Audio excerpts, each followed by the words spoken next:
ஏன் மாற்றம் ஏற்பட்டிருக்குதுன்னா இந்த ஸ்டேஜ்னால இதனால அல்ல.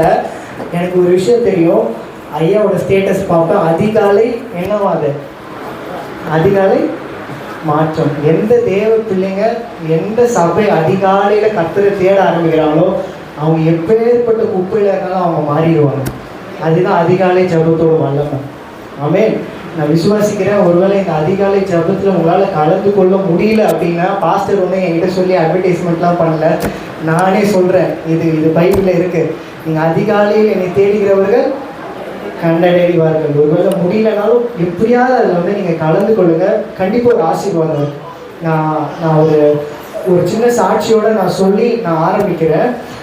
அதிகாலை ஜபத்தை குறித்து பேசும்பொழுது எங்கள் வீட்டு பக்கத்தில் ஒரு பாஸ்டர் ஒரு ஊழியத்தை ஆரம்பித்தார்.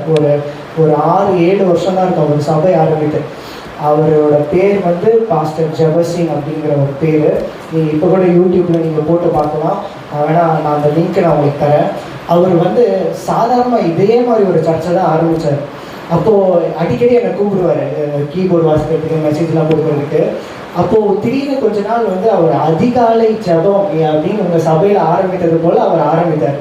அப்போ அவர் திடீர்னு லைவ் போட ஆரம்பித்தார் யூடியூப்பில். லைவில் எடுத்தவுடனே யாராவது பார்த்துருவாங்களா? முதல்ல ஒருத்தர் பார்த்தாங்க, 2 பேர் பார்த்தாங்க. அதுக்கப்புறம் நான் போகும்போது ஒரு 50 பேர் பார்த்தாங்க, 7000 பேர் பார்க்குறாங்க. ஹல்லேலூயா. ஒவ்வொரு அந்த சபை அவங்க ஃபினான்ஷியலாக ரொம்ப டவுனாக இருந்தாங்க. இந்த அதிகாலை ஜபத்துக்கு பிறகு அந்த விசுவாசிகளுடைய வாழ்க்கையும் சரி, பாஸ்டருடைய வாழ்க்கையும் சரி, அதை பார்க்குற உலகம் முழுவதிலிருந்து தமிழர்கள் பார்க்குறாங்க. அவருடைய வாழ்க்கை தலைகீழாக மாறி ஒவ்வொரு கீழே சாட்சி வந்துகிட்டே இருக்கு. நான் விசுவாசிக்கிறேன், அப்படிப்பட்ட ஒரு காரியத்தை ஆண்டவர் இந்த சபையிலிருந்து ஆரம்பிக்கிறாருன்னு நான் விசுவாசிக்கிறேன். ஹல்லேலூயா. அற்பமான ஆரம்பத்தை யாரும் அசட்டை பண்ணாது.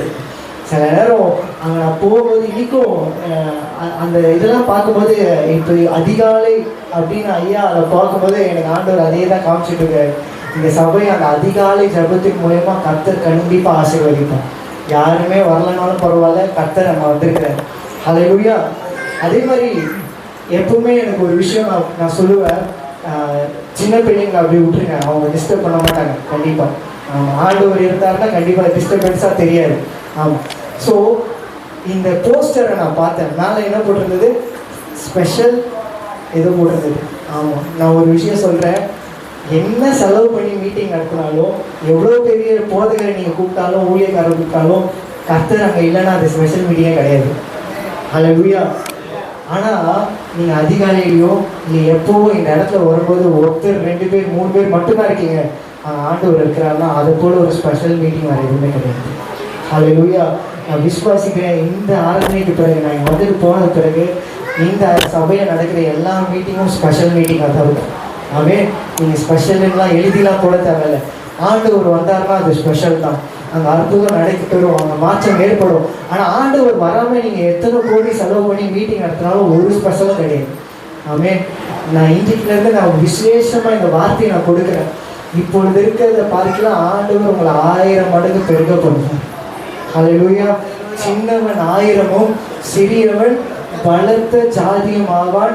கர்த்தராகிய நான் ஏற்ற காலத்தில் தீவிரமாக அதை நிறைவேற்றுவேன் ஆண்டவர் சொல்கிறேன். இங்கே இருக்கிற ஒவ்வொரு பெரியவங்க வாழ்க்கையில் இந்த வாக்கு தத்துவத்தை நான் அப்படியே கொடுக்குறேன். இது அப்படியே நிறைவேறும். அடுத்த வருஷம் இந்த நேரத்துக்குள்ளே நீங்கள் சொல்லி இப்போது இருக்கிற பார்க்கிலும் நான் 1000 மடங்கு ஈசாக்கு ஐஸ்வர்யவானாகி வர விருத்தி அடைந்து என்ன சொல்லுது, மகா பெரியவனானான். இன்னைக்கு இயேசுவின் நாமத்தினால நான் சொல்கிறேன், சின்னவன் 1000மும் சிறியவன் என்னவாகனா பலத்த ஜாதி ஆவான். எத்தனை பேர் அதை விசுவாசிக்கிறீங்க? ஹல்லேலூயா. எஸ், நம்ம அப்படியே விசுவாசித்தோம்னா நம்ம வேதாகமத்தை எடுத்துக்கொள்ளலாம். நீதிமொழிகள் 16ஆம் அதிகாரம் 7வது வசனத்தை யாராவது எடுத்துக்கொள்ளலாம். நீதிமொழிகள் 16ஆம் அதிகாரம் 7வது வசனம்.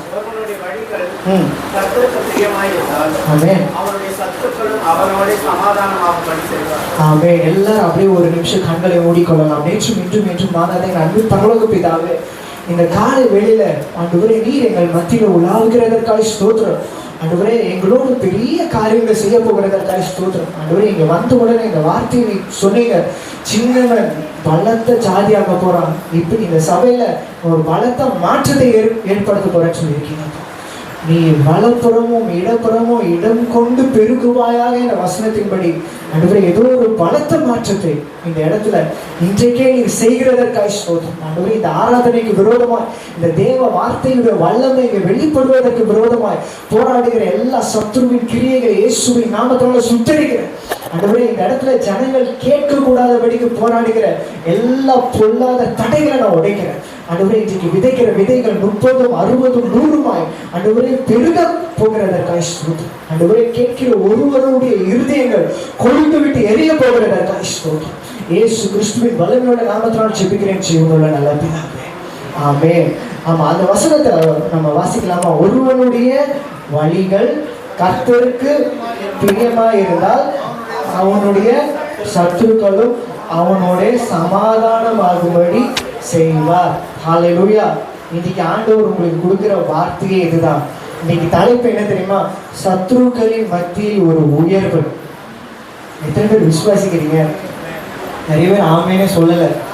ஏன்னா உங்களுக்குலாம் சத்துருவே இல்லை போல. நான் ஒரு கேள்வி கேட்குறேன், ரொம்ப முக்கியமான கேள்வி. உங்க எத்தனை பேருக்கு சத்துருக்கள் இருக்கிறாங்க? நான் கேட்கும்போது நிறைய பேர் சிரிக்கிறீங்க. சில பேர் கையை தூக்கலாமா வேண்டாமான்னு யோசிக்கிறீங்க. சில பேர் ஆமாம் அவங்க பக்கத்தில் தான் இருக்காங்க, எப்படிங்க கை தூக்குறது அப்படின்னு யோசிக்கிறீங்க. நான் ரொம்ப இம்பார்ட்டண்ட்டான கேள்வி கேட்குறேன். எத்தனை பேர் உங்கள் வாழ்க்கையில் உங்களுக்கு சத்துருக்கள் இருக்கிறாங்க? உங்களுக்கு சத்துருக்களே இல்லையா? இருக்காங்க. Very good. நான் ஒரு உண்மை சொல்லவா? உங்கள் வாழ்க்கையில் சத்துருக்களே இல்லை அப்படின்னா நீங்கள் இன்னும் கிறிஸ்தவ வாழ்க்கையை ஆரம்பிக்கவே இல்லைன்னு அர்த்தம். ஏன் அப்படி பார்க்குறீங்க? உண்மைதான். என்னைக்கு நீங்கள் உண்மையாக ரட்சிக்கப்பட்டு என்னைக்கு நீங்கள் கர்த்தருக்குள்ளே அப்படியே நடக்க ஆரம்பிக்கிறீங்களோ அன்னைக்கு நிறைய பேர் கண்டிப்பாக சத்துருவாக மாறுவாங்க. ஆமாவா இல்லையா? சில நேரம் சொந்தக்காரங்களே சத்துருவாக மாறுவாங்க, கூட பிறந்தவங்களே சத்துருவாக கூட மாறுவாங்க. இயேசு கிறிஸ்து நன்மை செய்கிறவராகவே சுற்றி தெரிந்தார். ஆமாவா இல்லையா? அவர் யாருக்காவது தீமை செய்யணும்னு நினச்சிருந்தாரா?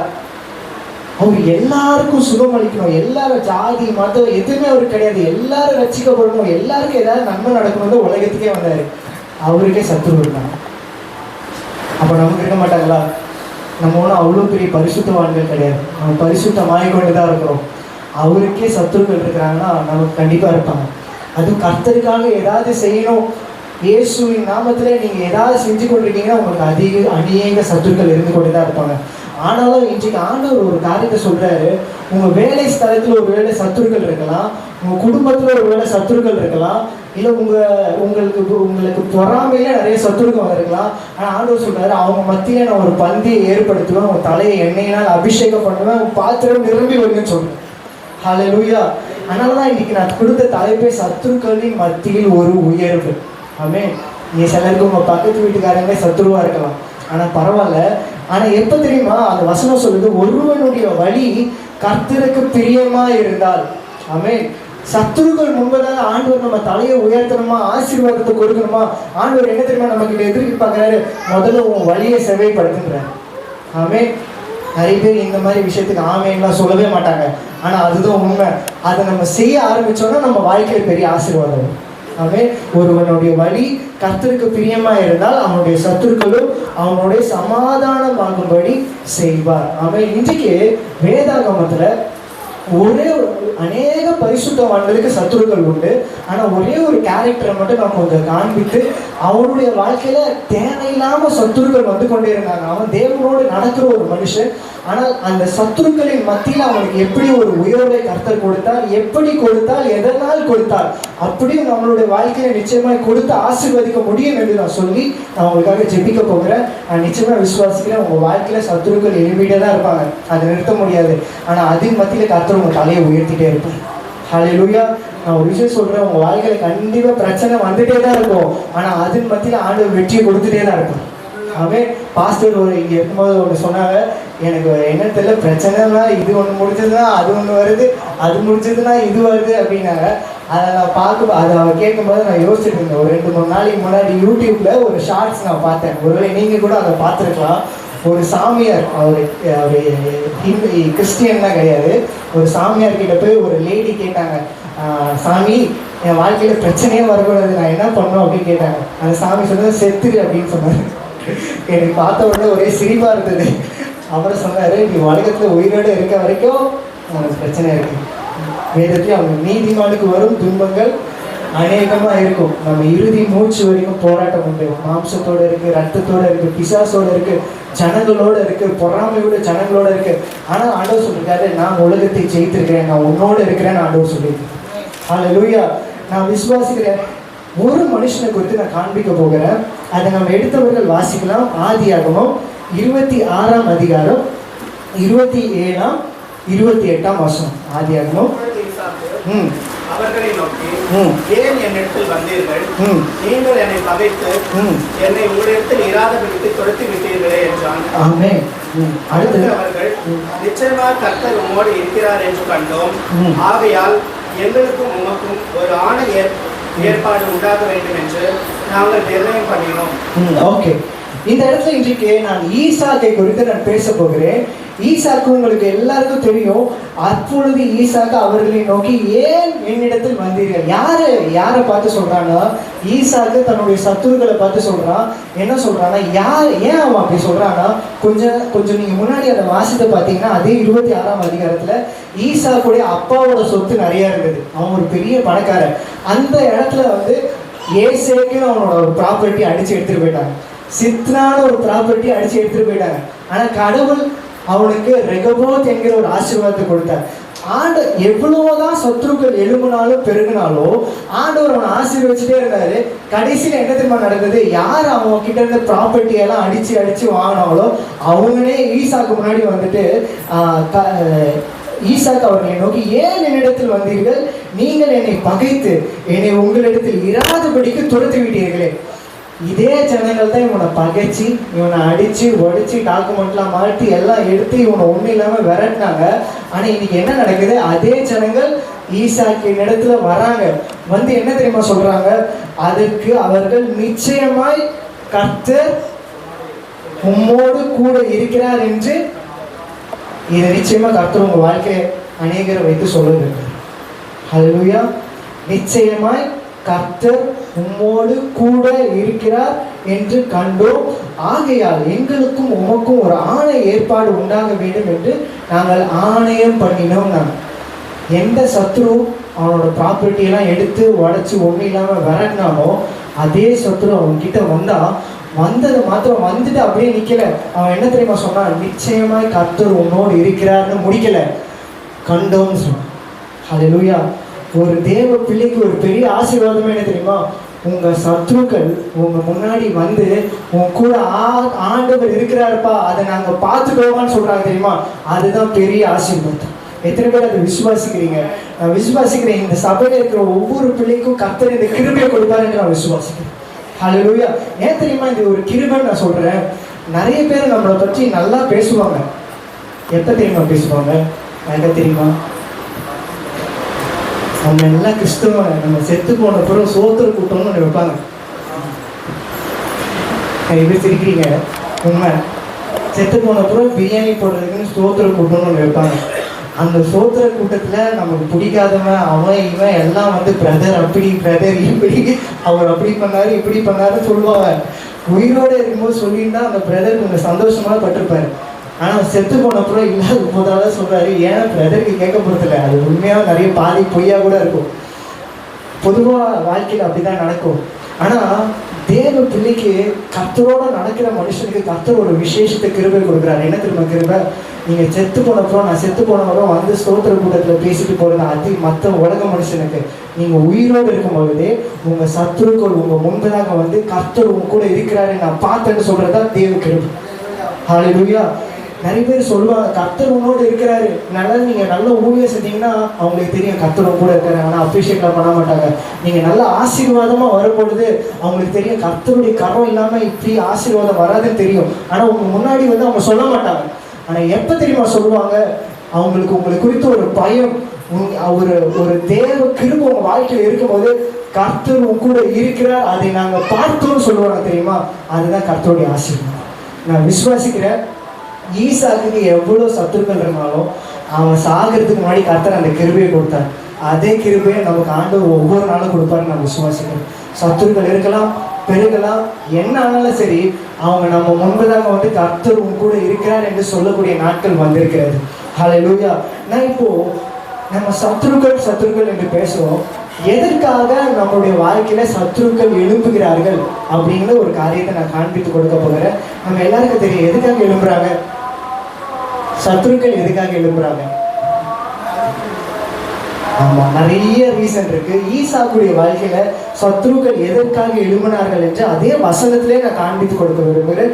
ஆதியாகமம் 26ஆம் அதிகாரம் 14ஆம் வசனம். அதே அதிகாரத்தில் இருக்கு 14ஆம் வசனம். அவனுக்கு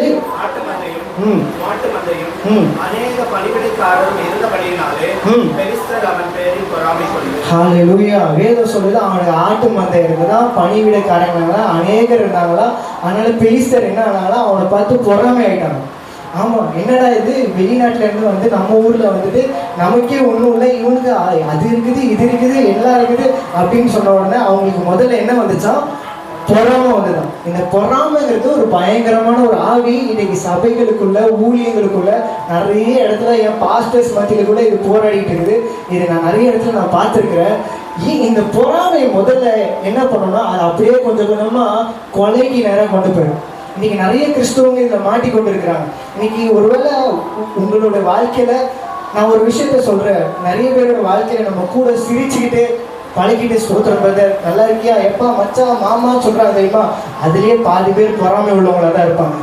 ஆண்டவரே என் கண்களை திறங்க, என் ஆவிக்குரிய கண்களை திறங்க, என் கூட சிரிச்சு வர பேசிட்டு இருந்தாலும் அவன் பொறாமையில இருக்கிறானா, அவன் உண்மையா தேவ ஆவினால நடத்தப்படுறானான்னு என்னை அறியக்கூடிய ஒரு அபிஷேகத்தை எனக்கு கொடுங்க. நீங்க கேளுங்களேன், கர்த்தர் உங்களுக்கு சரியா காட்டுவாரு. உங்க சொப்பனத்துல பேசுவாரு. யார் உன்னுடைய விரோதி, யார் உனக்கு ஃப்ரெண்டு, யார் உன்னுடைய ஹெல்ப், கண்டிப்பா கர்த்தர் காட்டுவார். சில நேரம் சிரிச்சுட்டு இருக்கவங்கள கூட நீங்க நம்ப முடியாது. ஆனா கோபமா சில பேர் இருப்பாங்க தெரியுமா, அவங்கள வச்சு கூட ஆண்டவர் உங்களை ஆசீர்வதிச்சிருவாரு. ஆனா சிரிச்சுக்கிட்டு பேசலாம் அப்படின்னு சொல்றாங்க தெரியுமா, அவங்க ரொம்ப டேஞ்சரானவங்க. ஹல்லேலூயா. ஈசாக்கோட வாழ்க்கையில ஏன் அவனுக்கு அவ்வளவு சத்துருக்கள் வந்தாங்க? ஈசாக்கோட வாழ்க்கையில மாத்திரம் வேதத்துல அநேக பரிசுத்தவான்களுடைய வாழ்க்கையில இயேசுக்கு கூட ஏன் சத்துருக்கள் வந்தாங்கன்னா, வேதத்துல இருக்கு. நான் எல்லா வசனத்தை காட்டுக்கொள்ள அவர்கள் அவரை கொண்டு பொறாமை கொண்டார்களாம். பரிசேயரும் சதிசேயருக்கும் என்னடா இது, நம்ம எப்பவுமே சர்ச்சில் இருக்கோம், நம்ம ஊழியம் பண்றோம், இவன் என்னடா வந்து அற்புதம் பண்றான், வல்லமையோட பேசுறான் அப்படின்னு அவங்களுக்கு ஒரே பொறாமை. இன்னைக்கு இந்த பொறாமையினால இதை எதிர்கொள்ள முடியாம நிறைய பேர் வாழ்க்கையில எழும்ப முடியாம இருக்கிறாங்க. நான் சொல்றேன், அப்படி ஒரு வேளை கட்டப்பட்டிருந்தீங்கன்னா இன்னைக்கு ஆண்டவர் அந்த கட்டிலிருந்து உங்களுக்கு விடுதலை ஆக்குறேன். ஹல்லேலூயா. யார் என்ன பொறாமப்பட்டாலும் சரி, அவர்கள் மத்தியில கர்த்தர் உங்க தலையை உயர்த்த போறார். ஆமென். சரி, நான் இன்னொரு வசனத்தை காண்பிக்கிறேன். பிரசங்கி 4ஆம் அதிகாரம் 4வது வசனம். அந்த வசனத்தை கண்டிப்பா நம்ம தெரிஞ்சு வச்சிருக்கணும் எல்லா விசுவாசிகளும். பிரசங்கி 4ஆம் அதிகாரம். மனுஷன் படும் எல்லா பிரயாசமும் பயன்படும் எல்லா கிரியையும் அயலானுடைய பொறாமைக்கு ஏதுவாய் இருக்கிறதை நான் கண்டேன். ஆமென். ஞானி சொல்றாரு, மனுஷன் படும் எல்லா பிரயாசமும் பயன்படும் எல்லா கிரியையும் என்னவா, அயலானுடைய பொறாமைக்கு ஏதுவா இருக்குதான்.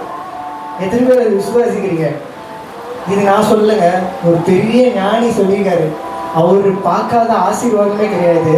அவர் சொல்றாரு, நீ என்ன பண்ணாலும், நீ நல்லா இருந்தாலும், நீ எதுக்கு வீடு வாங்கினாலும், அது வாங்கினாலும், இது வாங்கினாலும், எல்லாரும் பார்த்து பொறாமப்பட்டுட்டே தான் இருப்பாங்க. அதுதான் வாழ்க்கைன்ற. இது எவ்வளோ ஆழமான சத்தியம் இல்லை? நான் இது என்னோட வாழ்க்கையில் நான் நிறைய படித்திருக்கேன், நிறைய ஆண்டவர் இதில் கற்றுக் கொடுத்துருக்கேன். அதுக்குள்ளே நான் போக விரும்பலை. ஏன்னா இன்றைக்கி ஈசாக்கை குறித்து நம்ம தியானித்து கொண்டு இருக்கிறோம். நான் ரீசெண்டாக கொஞ்சம் நாளைக்கு முன்னாடி அதே மாதிரி ஒரு ஷார்ட்ஸ் நான் பார்க்கும்போது இதுவும் அதே மாதிரி ஒரு ஹிந்து மத ஒரு குரு ஒருத்தர் என்ன சொல்லிட்டு இருந்தாருன்னா, ஒரு மனுஷன் அவர்கிட்ட போய் கேட்டார், ஐயா என் வாழ்க்கையில் என்னன்னு தெரியல, நான் வண்டி வாங்கினேன், கீழே விழுந்துட்டேன், ஆக்சிடென்ட் ஆயிடுச்சியா அப்படின்னாரு. அப்போது அந்த குருஜி கேட்டார், ஸ்டேட்டஸ் வச்சேன்னு கேட்டார். ஆமாய்யா, இப்போ தான் சொந்தக்காரங்களாம் பார்த்தாங்கய்யா அப்படின்னு. சரி ஐயா நான் என்ன பண்ணணும் அப்படின்ட்டு கேட்டார். அப்போ அந்த குருஜி சொன்னார், இது ஒருவேளை சிரிப்பாக இருக்கலாம், ஆனால் உண்மை யூடியூப்பில் அது இருக்குது, நானும் உங்களுக்கு காட்டுறேன். அவர் சொன்னார், ஒன்றும் இல்லை, நீ போய் ஸ்டேட்டஸில் நான் கீழே விழுந்து நான் ஹாஸ்பிட்டலில் இருக்கிறேன், நான் ஹாஸ்பிட்டலில் அட்மிட் ஆகிருக்கேன்னு ஒரு ஸ்டேட்டஸ் வச்சு விட்டுரு. அதுக்கப்புறம் இது தானாக சரியாயிடும் அப்படின்னாரு. ஸோ அவர் போய் அதே மாதிரி ஸ்டேட்டஸ் வச்சாரோ, என்னென்ன சொந்தக்காரங்களாம் பார்த்தாங்களோ கொஞ்ச நேரத்தில் அவர் கால் வலினா சரியாயிடுச்சு. இது ரொம்ப சிரிப்பாக இருந்தது, ஆனால் ரொம்ப உண்மை அதுதான். இன்னைக்கு நிறைய நேரத்தில் நம்ம பிரச்சனையே காரணம் என்ன தெரியுமா? நம்ம சில தெரியாமல் யார்கிட்ட எதை சொல்லக்கூடாதோ அதை நம்ம சொல்லிக்கிட்டு இருக்கோம். நான் ஒரு விஷயத்த சொல்கிறேன், யோசேப்புடைய வாழ்க்கையில் அவ்வளோ பிரச்சனைகளுக்கு காரணம் என்ன தெரியுமா? பொறாமை, சகோதரர்களுடைய பொறாமை. நான் ஒரு காரியத்தை நான் யோசிச்சுட்டு இருந்தேன். யோசேப்பு ஆண்டவர் கொடுத்த தரிசனம், சொற்பனம். ஆண்டவர் ஒரு காரியத்தை கொடுத்தாருன்னா அது கண்டிப்பாக நிறைவேறுமா நிறைவேறாது? கண்டிப்பாக நிறைவேறும். ஆனால் ஆண்டவர் எனக்கு ஒரு காரியத்தை கற்றுக் கொடுத்தார். என்ன தெரியுமா? யோசேப்பு ஒரு சரியான சொற்பனத்தை தவறான ஜனங்கள் எடுத்து பேசிக்கிட்டு இருந்தான். A right dream from God, a right vision from God to wrong people. இன்னைக்கு நம்மளோட வாழ்க்கையில இதுதான் நம்ம செஞ்சுட்டு இருக்கோம். ஆண்டவர் இங்கே நிறைய பேரோட ரொம்ப தெளிவாக பேசிட்டு இருக்காரு. Some blessings are getting delayed because of our mouth. நம்மளோட வாயை நம்ம அடக்க தெரியாம கண்டவங்கிட்டே கண்டதையும் சொல்லிட்டு இருக்கோம் தெரியுமா? அதனால தான் நிறைய ஆசீர்வாதங்கள் தடைப்பட்டு போயிட்டு இருக்கு. என்னால் நல்லா உணர முடியுது. நீங்கள் எல்லாரும் அமைதியாக உட்காந்துருந்தாலும் ஆண்டவர் உங்களோட ரொம்ப தனிப்பட்ட விதத்தில் பேசி கொண்டு இருக்கிறார். இன்னைக்கு சில காரியங்களை மாற்ற போறார், துரிதப்படுத்த போறார் என்பதை நான் நல்லா உணர்றேன். யோசேப்பு ஒருவேளை வாயை மூடிட்டு அமைதியா ஆண்டவர் சொன்னதை இருதயத்துக்குள்ளேயே மட்டும் வச்சிருந்தான்னா, நான் நினைக்கிறேன் ஒருவேளை அடுத்த 2-3 வருஷத்துல கூட அவன் பிரைம் மினிஸ்டராக இருப்பான். ஆமாவா இல்லையா? இது வேதாகமத்தில் இல்லை, நான் அப்படி நினைக்கிறேன். ஆனால் வாயை திறந்து சிலர்கிட்ட சொன்னா பார்த்தீங்களா, கர்த்தருடைய திட்டம் அவன் மேலே இருந்ததுனால என்ன ஆச்சு? கர்த்தருடைய திட்டம் நிறைவேறிச்சு, இன்னும் கொஞ்சம் லேட் ஆயிடுச்சு. ஆசீர்வாதம் சீக்கிரமா நிறைவேறதும் தாமதமாகிறதும் நம்ம வாயில தான் இருக்குது. ஹல்லேலூயா. இன்னைக்கு ஆண்டவர் நிறைய பேரோட பேசியிருக்கிறாரு. நம்ம சுற்றி இருக்கிற ஜனங்கள் எல்லாரும் கொஞ்சம் வேற மாதிரி இருப்பாங்க, நம்ம வாயில கொஞ்சம் கவனமா இருக்கணும்னு ஆண்டவர் சொல்றாரு. ஈசாக்கை பார்த்தவங்க பொறாமப்பட்டாங்க. எதுக்குன்னா பொறாமையினால. யோசேப்பை பார்த்து பொறாமப்பட்டாங்க. ஏன்னா அவனுக்கு அந்த நாட்கள்ல அபிஷேகம் இருந்தது, தேவனோட தொடர்பு இருந்தது, ஆனா மெச்சூரிட்டி இல்லை. இன்னைக்கு ஆண்டவர்கிட்ட கேளுங்க, ஆண்டவர் உங்க பிரசனம் மாத்திரம் இல்லை, எனக்கு ஆவிக்குரிய ஒரு முதிர்ச்சியை கொடுங்க. யார்கிட்ட என்ன பேசணும், என்ன பேசக்கூடாது, யாருக்கு எப்படி ஜெபிக்கணும், அதெல்லாம் எனக்கு சொல்லிக் கொடுங்கன்னு கேளுங்க. கர்த்தர் உங்களுக்கு அதையும் கற்றுக் கொடுக்கும்.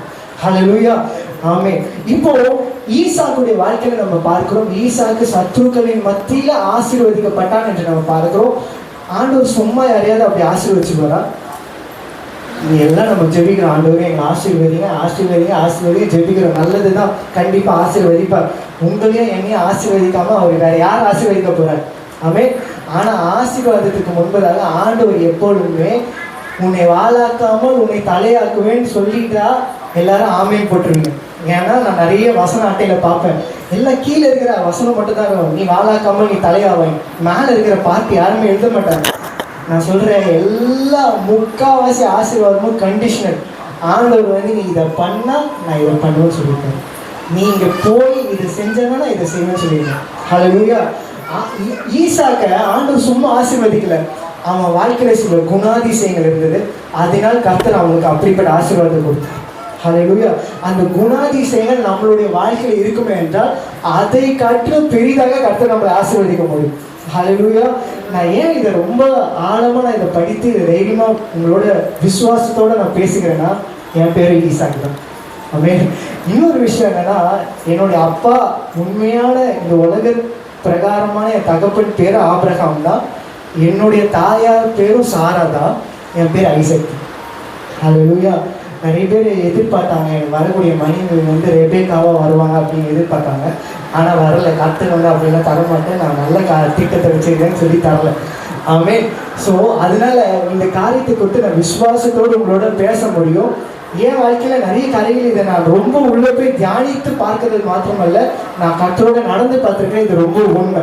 ஈசாக்குடைய வாழ்க்கையில் சில காரியங்கள், சில ரகசியங்கள் இருந்தது. அதனால தான் கர்த்தர் அவங்களுடைய சத்துருக்கள் முன்பதாக பயங்கரமாக ஆசீர்வதிச்சார்.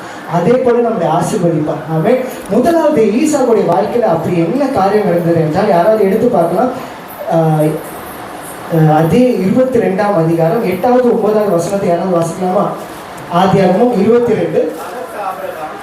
என் மகனே, தேவன் தமக்கு தகன பலிக்கான ஆட்டுக்குட்டியை பார்த்துக் கொள்வார் என்றான். அப்புறம் இருவரும் கூடி போய் தேவன் அவனுக்கு சொல்லியிருந்த இடத்துக்கு வந்தார்கள். அங்கே ஆபிரகாம் ஒரு பலிபீடத்தை உண்டாக்கி கட்டைகளை அடுக்கி தன் குமாரனாகிய ஈசாக்கை கட்டி அந்த பலிபீடத்தில் அடுக்கிய கட்டைகளின் மேல் அவனை கிடத்தினான். நம்ம எல்லாருக்கும் தெரியும், ஈசாக்கை ஆபிரகாம் என்ன பண்ணா, பலியிட கொண்டு போனாங்க. நான் ஒரு கேள்வி கேட்கிறேன், ஈசாக் அந்த நேரத்துல குழந்தையா? அவன் ஒரு வாலிபன். ஒரு தாத்தா ஒரு வாலிபனை கட்ட முடியுமா? கண்டிப்பா முடியாதுங்க. என்னதான் பலசாலியா இருந்தாலும் அவன் ஒரு வாலிபன், அவர் ஒரு டீனேஜர். அவனோட கார்பரேஷன் இல்லாம அவன் கண்டிப்பா கட்டவும் முடியாது. நான் சொல்றேன், அந்த இடத்துல ஈசாக்கு கீழ்ப்படுது. அவன் வந்து கட்டும் போது எதிர்த்து பேசல, ஏன் என்னை கட்டுறீங்க, ஏன் இதை பண்றீங்க, அதை பண்ணிக்கல, அப்படியே தன்னை ஒப்பு கொடுத்தான். வேதத்தை நல்லா நீங்க ஆராய்ந்து நல்லா பார்ப்பீங்கன்னா, ஈசாக்கை ஆபிரகாம் அந்த மோரியா மலைக்கு மேலாக பலிக்காக கொண்டு போனான். அதே போல பரலோக பிதா நம்மளுடைய இயேசு கிறிஸ்துவை பலியிடும்படியாக கொல்கத்தா மலையிலே கொண்டு போனார். ரெண்டும் நீங்க கம்பேர் பண்ணி பார்க்கலாம். ஆனால் அங்க இயேசுவையே பலியாக கொடுத்துட்டாரு, இங்க வந்து வேறொரு ஆட்டுக்குட்டியை கொடுத்தாங்க. Good comparison. ரெண்டு பேருடைய வாழ்க்கை நல்லா பார்த்தீங்கன்னா ஒரு சப்மிஷன் இருக்கும், ஒரு ஒபீடியன்ஸ் இருக்கும். இங்க ஆபிரகாம் தன்னுடைய மகனை குமாரனை அப்படியே கொண்டு போறார் மலை மேல, எதுக்கு பலியிட. அங்க தேவன் தன்னுடைய குமாரனாக இயேசு கிறிஸ்து அப்படியே கொண்டு போறார், எதுக்கு பலியிட. ரெண்டு பேருடைய வாழ்க்கையில பாத்தீங்கன்னா ஒரு கீழ்ப்படிதல் இருக்கும். அந்த கீழ்ப்படிதல் தான் எல்லா ஆசீர்வாதத்துக்கும் ஒரு பெரிய காரணமா இருக்கு. ஹல்லேலூயா. இயேசு கிறிஸ்துவை நீங்க கீழ்ப்படிதலை நீங்க பார்க்கணும்னா பிலிப்பியர் 2ஆம் அதிகாரம் 8வது 9வது வசனத்தை யாராவது வாசிக்கலாமா? பிலிப்பியர் 2வது அதிகாரம் 8வது 9வது வசனம். அவர் மனுஷ ரூபமாய் காணப்பட்டு மரண பரியந்தம்,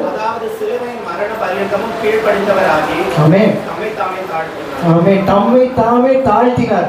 அவர் தம்மை தாமே தாழ்த்தினதுனால என்னென்ன ஆசீர்வாதங்கள் வந்தது அடுத்த வசனத்துல நீங்க வாசிக்கலாம். அதை நீங்க வாசிக்கலாமா?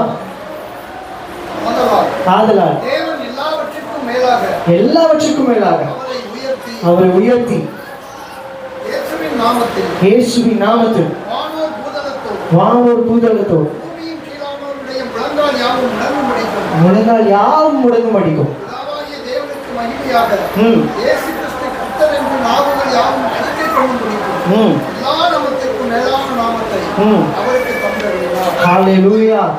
இயேசு கிறிஸ்துவாகவே இருந்தாலும் அங்க ஒரு இடத்துல ஆண்டவர் அவர்கிட்ட கீழ்ப்படிதலை எதிர்பார்த்தார். ஆமென். அவருக்கே அப்படி ஒரு சூழ்நிலை இருக்கும்னா நம்ம டெய்லியும் ஆண்டவர் நம்ம கீழ்ப்படிக்கணும்னு எதிர்பார்க்கிறார். ஆமென். நீங்க இந்த மெசேஜ் 1000 வாட்டி கேட்டிருக்கலாம், அதை பத்தி எனக்கு கவலை இல்லை. இன்னைக்கு ஆண்டவர் மறுபடியும் உங்களோட சில காரியங்களை ஞாபகப்படுத்துறார். என் மகனே, என் மகளே, உன் வாழ்க்கையில சில ஆசீர்வாதம் வரணும், உன் வாழ்க்கையில சில தடைகள் உடையணும், நீ அடுத்த கட்டத்துக்கு போனோம்னா கீழ்ப்படிதலை குறித்து வசனம் கேட்டா மட்டும் பத்தாது, கீழ்ப்படிதலை குறித்து பிரசங்கத்தை கேட்டா மட்டும் பத்தாது, கீழ்ப்படிதல் உன் வாழ்க்கையில இருக்கணும்னு சொல்றேன். ஹல்லேலூயா. ஈசாக்குடைய வாழ்க்கையில நல்லா கவனிங்க. அவன் ஒரு வாலிபன், அவன் நடிச்சிருந்தா எதிர்த்து போராடி இருக்க முடியும். இயேசு கிறிஸ்து ஒரு வாலிபர் மாத்திரம் இல்லைங்க, அவர் தேவன். அவர் நினைச்சிருந்தா வானத்திலிருந்து அக்கினியை இறக்கி அவங்க எல்லாரையும் அங்கேயே சுட்டரிச்சிருக்க முடியும். ஆனா பிதாவுக்கு தன்னை கீழ்ப்படிய ஒப்பு கொடுத்தார். அந்த கீழ்ப்படிதல் தான் அவருடைய நாமத்துக்கு இன்றைக்கு வரைக்கும் ஒரு வல்லமே கொடுத்துருக்கு. ஈசாக்குடைய கீழ்ப்படிதல்னால இன்னைக்கு நம்ம அவரை குறித்து நம்ம தியானித்து கொண்டு இருக்கிறோம். நான் விசுவாசிக்கிறேன், சில காரியங்கள்ல நான் உண்மையா ஒரு விஷயத்த சொல்றேன். சில விஷயத்துல உங்க வாழ்க்கையில் அற்புதம் நடக்கணும்னா கீழ்ப்படிதல் இல்லைன்னா நீங்க எத்தனை நாள் ஜெபம் பண்ணாலும் அற்புதம் நடக்காது. நீங்க ஆமைன்னு சொல்ல மாட்டீங்கன்னு எனக்கு தெரியும், ஆனால் அதுதான் உண்மை. ஹல்லேலூயா. ஏன்னா நான் உபவாசித்திருக்கிறேன், கர்த்தர் என்னை நிறைய விதத்தில் நடத்திருக்கிறாரு. நான் சொல்றேன், சில விஷயத்துல அது ஒரு சின்ன கீழ்ப்படிதலாக இருக்காங்க. நீங்க 40 நாள் இல்லை 40 வருஷம் உபவாசம் போட்டாலும் அந்த அற்புதம் நடைபெறாது. ஆண்டவர் வந்து இதை பண்ணன்னு சொல்றதை நீங்க பண்ண மட்டும்தான் அற்புதம் நடக்கும். ஹல்லேலூயா. இந்த சபையில ஆண்டவர் சிலரோட பேசிட்டு இருக்கிற ஒரு நல்ல சத்தியம் தெரியும், எல்லாம் தெரியும். இந்த காரியத்துல நீ கீழ்ப்படிஞ்சாதான் உன் வாழ்க்கையில நீ அடுத்த கட்டத்துக்கு போக முடியும்னு ஆண்டவர் சொல்றோம். ஹல்லேலூயா. ஈசாக்குடைய வாழ்க்கையில நம்ம பார்த்தோம்னா ஆதியாகமம் 6ஆம் அதிகாரம் 22ஆம் வசனத்தை யாராவது வாசிக்கலாமா? ஆதியாகமம் 6ஆம் அதிகாரம் 22ஆம் வசனம். சரி ஓகே. நோவா அப்படியே ஆதியாகமம் 6:22 வாசிக்கலாம். தேவன் தனக்கு கட்டளையிட்டபடி எல்லாம் என்ன பண்ணானா? நோவா செய்து கொண்டே இருந்தானா? செய்ய முயற்சித்தானா? செய்து முடித்தான்.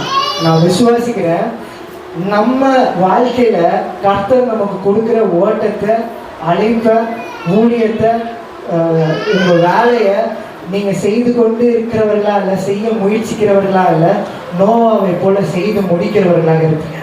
ஹல்லேலூயா. அதுதான் உண்மையான கீழ்ப்படிதல்ங்க. இந்த வசனத்தை நீங்க நல்லா தியானிங்க. முடிஞ்சா வீட்டுக்கு போய் நோவா இடத்துல ஆண்டவர் சொன்னார், இதை கட்டு, அதை கட்டு, அது பண்ணி இதுனாரு. ஆனா நோவா வந்து இதை எப்படி கட்டலாம், அதை எப்படி கட்டலாம் அப்படின்னு சொல்லி ஆண்டவரை நான் ட்ரை பண்றேன், பண்ணிட்டே இருக்கேன். அவன் அந்த ப்ராஜெக்டை செஞ்சு முடிச்சான். யாருமே சப்போர்ட்டுக்கு இல்லை. இன்னைக்கு நான் சொல்றேன், இன்னைக்கு இந்த ஊழியத்துல நீங்க நிறைய ஸ்டெப்ஸ் எடுக்கிறீங்க, யாருமே இல்லை, எனக்கு தெரியும், யாரும் சப்போர்ட்டுக்கு இல்லை. ஆனால் நோவாவை போல கர்த்தர் சொன்ன காரியங்கள்ல அந்த பேழையை நீங்கள் கட்டுங்க. நான் சொல்கிறேன், ஒரு நாள் வரும், யாரும் இல்லைனாலும் பரவாயில்ல, உங்கள் பேழை அரராத் என்கிற மலை மேலே நிற்கும், நிச்சயமாக நிற்கும்.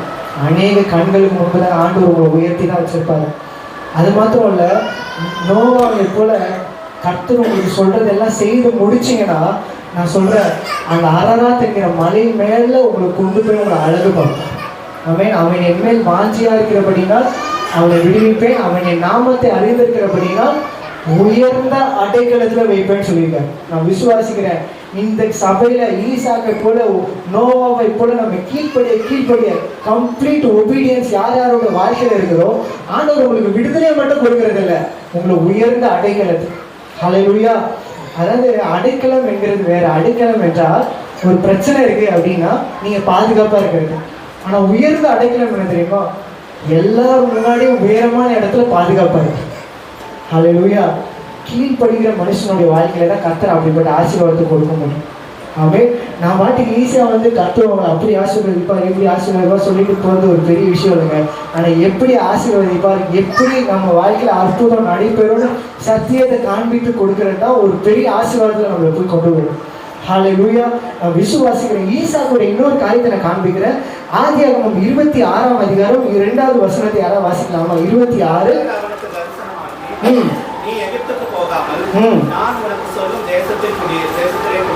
ஆமென். ஆண்டவர் அவனுக்கு தரிசனமானார். எதுக்கு தெரியுமா?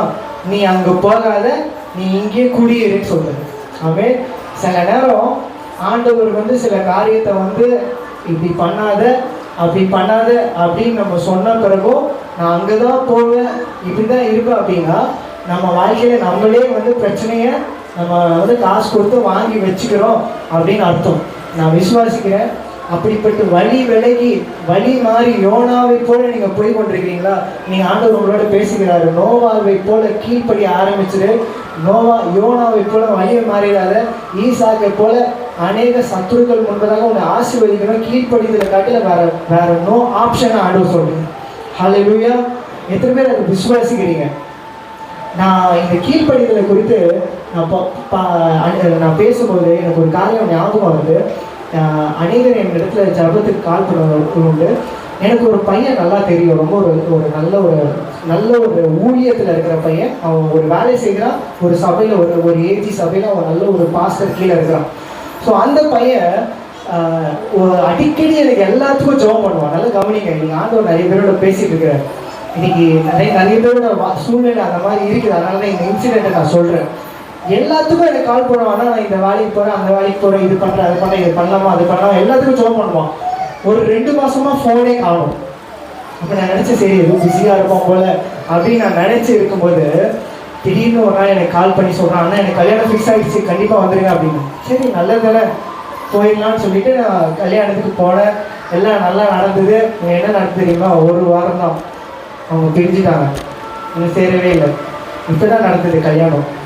அப்போது அவனுக்கு என்னன்ட்டு நான் பேசி அவ்வளோ நாள் எல்லாத்துக்குமே கால் பண்ணுவானே, இப்போ ஒன்றுமே கால் பண்ணலையே, என்ன விஷயம் அப்படின்ட்டு நான் வந்து பேசிக்கிட்டு இருக்கும்போது, பொதுவாகவே இப்படிப்பட்ட ப்ராப்ளம்ல இருக்கிறவங்களுக்கு நான் பேசும்போது 99% அவங்களுக்கு பிரிக்கணும் அப்படிங்கிற ஒரு வியூ பாயிண்ட்ல நான் பேசவே மாட்டேன்.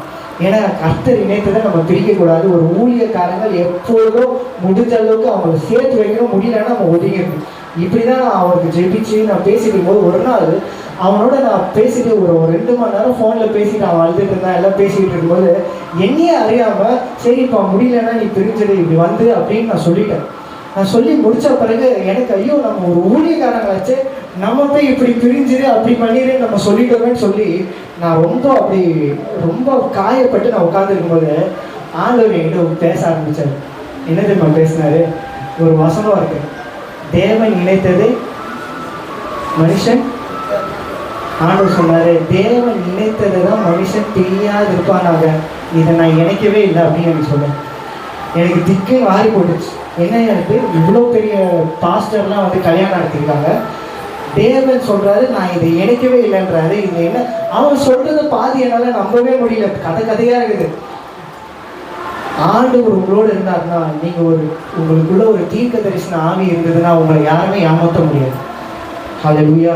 ஆண்டவர்கிட்ட கேளுங்க, எப்பேற்பட்ட பெரிய அப்பா டக்கராங்களும் சரி உங்களை ஏமாற்ற முடியாது. என்ன தெரியுமா? கர்த்தர் உங்களோட பேசுவார். ஆண்டவர் எனக்கு சொன்னார், தேவன் இணைத்தது தான் மனுஷன் பிரிக்க முடியாது, இதை நான் இணைக்கவே இல்லைங்க. ஒரே ஒரு வார்த்தை.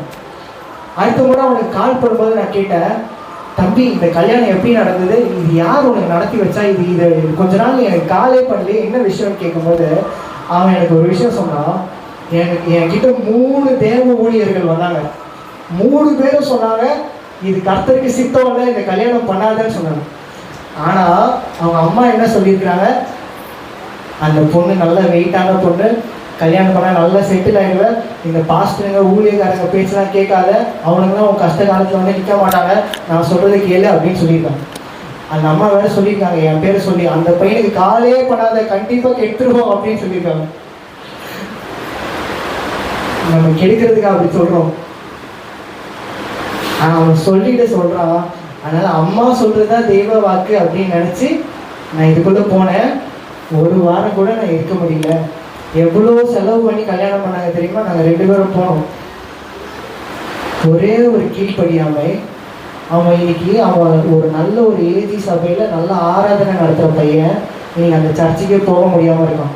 என்னால் சர்ச்சுக்கு போக முடியல. எல்லோரும் கேட்பாங்கல்ல, நல்லா ஊழியம் பண்ணிட்டு இருந்தா என்ன உன் வாழ்க்கை எப்படி ஆயிடுச்சுன்னு கேட்பாங்கல்ல. ஒரே ஒரு கீழ்ப்படியாமை. இன்றைக்கு நான் சொல்கிறேன், ஆண்டவர் எந்த காரியத்தில் உங்களை கீழ்ப்படிய சொல்கிறாரோ கீழ்ப்படிச்சிருங்க. நீங்கள் நினைக்காத ஆசீர்வாதத்தை அவர் கொடுக்கறது மட்டும் இல்லை, நீங்கள் நினைக்காத பெரிய பெரிய ட்ராப்ஸ் வந்து பிசாசு வச்சுருப்பான். அந்த ட்ராப்லேருந்து கர்த்தர் உங்களை பாதுகாக்கிறதுக்கும் ஆண்டவர் உங்களை கீழ்ப்படி வைக்கிறார். ஹல்லேலூயா. எத்தனை பேர் அதை விசுவாசிக்கிறீங்க? நான் இந்த இடத்துல ஆண்டவர் ஒவ்வொருத்தரோட பேசுகிறத நான் நல்லா உணர்றேன். 2வது, ஈசாக்குடைய வாழ்க்கையில் ஆசீர்வாதத்துக்கு ஒரு பெரிய காரணம் என்ன தெரியுமா? எடுத்தவங்க வாசிக்கலாம். ஆதியாகமம் 24ஆம் அதிகாரம் 63வது வசனத்தை யாராவது வாசிக்கலாமா? ஆதியாகமம் 23. சாயங்கால வேளையிலே தியானம் பண்ண வெளியிலே போயிருந்து தன் கண்களை ஏறிட்டு பார்த்தபோது வர கண்டான். ஹல்லேலூயா. ஈசாக்கு என்ன பண்ணிட்டு இருந்தாங்க? சாயங்கால வேளையில தியானம் பண்ண வெளியே போயிருந்தாங்க. அந்த 24ஆம் அதிகாரம் பொதுவாக எங்க பிரசங்கம் பண்ணுவாங்க? கல்யாணத்துல தான் பிரசங்கம் பண்ணுவாங்க. ஆமாம், வேற எங்க பிரசங்கம் பண்ணி நான் பார்த்ததில்லை. ஒருவேளை நீங்க பார்த்தீங்கன்னா எனக்கு சொல்லுங்க. ஆதியாகமம் 24 ஆமாம், கல்யாணத்துல கண்டிப்பா பிரசங்கம் பண்ணுவாங்க. ஏன் பண்ணுவாங்கன்னா அங்கே ஈசாக்கு ரெபேக்கால் அதெல்லாம் வருது. ஆனால் வேதம் என்ன தெரியுமா சொல்லுது? இது ஒரு ஆழமான சத்தியம் இருக்கு. ஈசாக்கு சாயங்கால வேளையில தியானம் பண்ண வெளியே போயிருந்து தன் கண்களை எடுத்து பார்த்தாங்க. ஹல்லேலூயா. அவன் வந்து எங்கேயும் போய் எந்த பொண்ணையும் அவன் வந்து ஃபாலோ பண்ணல. அவன் எங்கேயும் ப்ரொஃபைல் கொடுக்கல. அவன் எந்த பாஸ்டர்கிட்டே பாஸ்டர் எனக்கு ஜோம் பண்ணிக்கோங்க, கர்த்தர் எனக்கு ஏற்ற துணையை கொடுக்கணும்னு சொல்லவே இல்லை. அவன் என்ன பண்ணான்னா தன்னுடைய எப்போ செய்கிற மாதிரி அவன் தியானம் பண்ணி கொண்டு இருந்தான். ஹல்லேலூயா. நீங்கள் ஆண்டவர் கேட்குறாரு, ஈசாக்கை போல இந்த தியானம் பண்ணக்கூடிய ஒரு பழக்கம் உங்களுக்கு இருக்குதான்னு ஆண்டவர் கேட்குறாரு. அவன் வேதம் வாசிப்பீங்கன்னு எனக்கு தெரியும், ஆனால் வேதத்தை தியானிக்கிறீங்களா அப்படின்னு ஆண்டவர் கேட்குறாரு. நல்லா கவனிச்சு பாருங்க. ஈசாக்கு தியானம் பண்ணி கொண்டிருந்தான். அவனுக்கான காரியங்களை வேற ஒருவர் போய் தன்னுடைய மகனுக்கு தனக்கு செய்வது போல செஞ்சு எல்லாத்தையும் கொண்டு வந்தார். எத்தனை பேர் விசுவாசிக்கிறீங்க? நான் சொல்றேன், நீங்க இன்னைக்கு அற்புதம் நடக்கல அது நடக்கலன்னு சொல்றீங்க, நீங்க எங்கேயும் போக வேண்டாம். நீங்க சபைக்கு வாங்க, ஜெபம் பண்ணுங்க, வீட்டில் உட்காந்து வேதத்தை மட்டும் நல்லா தியானம் பண்ணுங்க. நீங்கள் தியானம் பண்ண என்ன தெரியுமா நடக்கும்? ஈசாக்குக்கு ஆண்டவர் எலியேசர் என்பவர் ஒருத்தரை கொண்டு போனார். நிறைய பேர் இதை கல்யாண விஷயத்தோடு முடிச்சு அனுப்பிச்சிருவாங்க, கல்யாண ஆராதனை மட்டும்தான் பிரசங்கம் பண்ணுவாங்க. ஆனால் உண்மை என்ன தெரியுமா? நீங்கள் தியானிக்க உங்களுக்கான அநேக எலியேசர்களை உங்களுக்காக தேவன் ஆயத்தம் பண்ணி கவர்மெண்ட் ஆஃபீஸில் அங்கே இங்கே கொண்டு போய் உங்களுக்காக ஜெபித்து உங்களுக்காக நடத்தி எல்லாம் பண்ணி ஆயத்தமாக உங்கள் கையில் வந்து கொடுப்பாங்க ஆண்டவர். எத்தனை பேர் அதை விசுவாசிக்கிறீங்க? நீங்கள் எங்கேயும் போய் எந்த ரெக்கமெண்டேஷனுக்கும் போக வேண்டாம். நீங்கள் கர்த்தருடைய வேதத்தில் பிரியமாக இருந்து இரவும் பகலும் அவருடைய வேதத்தில் தியானமாக இருக்கிற மனுஷன் பாக்கியவான். அவன் நீர்க்கால்களின் ஓரமாக நடப்பட்டு தன் காலத்தில், நல்லா கவனிங்க, நிறைய பேர் கேட்பீங்க, நான் தியானம் தானே பண்ணுறேன், இன்னும் அற்புதமே நடக்கல. வேதம் சொல்லுது அவன் தன் காலத்தில் தன் கனியை கொடுப்பான். ஹல்லேலூயா. எல்லா நல்ல கனிகளும் எல்லா சீசன்லையும் கனி கொடுத்துட்டே இருக்காது. கனி கொடுத்தா அதுக்கு வேல்யூவே கிடையாது. மாம்பழம் எப்போ பார்த்தாலும் கனி கொடுக்குதா? நல்ல டேஸ்ட்டாக நல்லா சாப்பிட்றோமே, அதுக்கு ஒரு சீசன் இருக்குது. அதுக்கே சீசன் இருக்கும்போது தேவ பிள்ளைகளுக்கும் ஒவ்வொன்றுக்கும் ஒவ்வொரு காலம் ஒன்று வேணும் சொல்லுது. ஹல்லேலூயா. நீங்கள் இன்னைக்கு தேவனுடைய வார்த்தையை நல்லா தியானிக்க ஆரம்பிங்கள. நிறைய பேர் யோசிக்கலாம், நம்ம படிக்கலையா? வேதத்தை படிப்பதற்கும் வாசிப்பதற்கும் தியானிப்பதற்கும் நிறைய வித்தியாசம் இருக்குது. தியானம் என்றால், மெடிடேஷன் என்றால், அது இங்கிலீஷில் வந்து reading it again and again அப்படின்னு நிறைய டேர்ம்ஸ் இருக்குது. நீங்கள் எதை படிக்கிறீங்களோ அதை மறுபடியும் சிந்திப்பது, அதுதான் தியானம். இன்றைக்கி ஒருவேளை நீங்கள் நினைக்கலாம், நான் வந்து ஒர்க் பண்ணுறேன், நான் ஆஃபீஸராக இருக்கேன், என்னோட ஒர்க் இருக்குது, நான் ஃபுல்லாக பைபிள் படிக்க முடியாது அப்படின்னு. நீங்கள் ஒரே ஒரு வசனத்தை நீங்கள் படித்தாலும் அந்த வசனத்தை அந்த நாள் முழுவதும் நீங்கள் சிந்திச்சுட்டே இருங்கள்ல, கர்த்தர் உங்கள் வாழ்க்கையில் ஒரு பெரிய அற்புதத்தை செய்வார். ஹல்லேலூயா.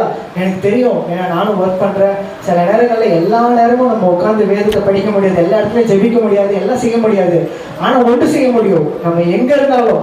நான் நிறைய நேரங்களில் நான் வண்டி ஓட்டிட்டு போயிட்டு இருந்தால் கூட, ரொம்ப டிராஃபிக்காக இருந்தால் கூட, நான் காலையில் படித்த அந்த வசனத்தை நான் ஜெபம் பண்ணி அதை சொல்லிக்கிட்டே இருப்பேன். அது போகிற இடத்துல ஒரு பெரிய அற்புதத்தை கிரியேட் பண்ணும். ஹல்லேலூயா. நான் சொல்கிறேன், ஈசாக்கு எந்த ரெக்கமெண்டேஷனும் இல்லை. யாரும் அவனுக்கு அவன் எதிர்பார்த்ததோட பெரிய நன்மைகளை அவன் எந்த முயற்சியும் செய்யாமல் அவன் தியானம் மட்டும் பண்ணிட்டு இருந்தான். வேதத்துக்கு சொன்னது, அவன் கண்களை எடுத்து பார்த்தானா ஒட்டகங்கள் நடந்து வரதை அவன் பார்த்தான்.